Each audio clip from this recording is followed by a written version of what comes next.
Hi കൂട്ടുകാരെ, കടയിൽ നിന്ന് വാങ്ങിക്കുന്ന കെമിക്കലുകളൊന്നും ഇല്ലാതെ നമുക്ക് നാച്ചുറലായിട്ട് തന്നെ നമ്മുടെ താമരയിൽ മൊട്ട് വരുത്താൻ പറ്റും. അങ്ങനെ നമ്മൾ ചെയ്ത് സക്സസ് ആയതാണിത്. നമ്മുടെ താമരപ്പൂ വിരിഞ്ഞിട്ടുണ്ട്.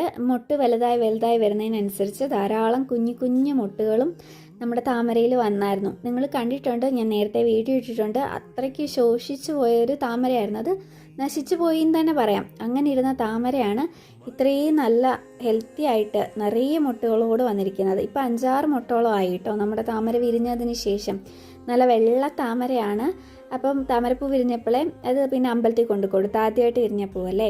അപ്പം നമുക്ക് എന്താ ചെയ്തതെന്ന് ഞാൻ ഇതിലൂടെ പറയാം. നമ്മളിതിൽ പച്ചച്ചാണകം ഇട്ട് കൊടുക്കുകയാണ് ചെയ്തത്. നമ്മൾ താമരയുടെ കടയ്ക്കൽ പച്ചച്ചാണകം ഇട്ട് കൊടുക്കുകയാണ് ചെയ്തത്. ഒന്ന് ചെയ്ത് നോക്കുക. നിറയെ മുട്ടും വരും, നിറയെ സ്റ്റാൻഡിങ് ലീവ്സും വരും.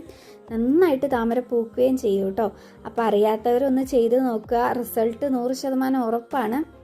നമ്മുടെ നേരത്തെ വീഡിയോ കണ്ടാൽ അറിയാം, അത്രയ്ക്ക് പോയിരിക്കുകയായിരുന്നു നമ്മുടെ താമര. Thank you.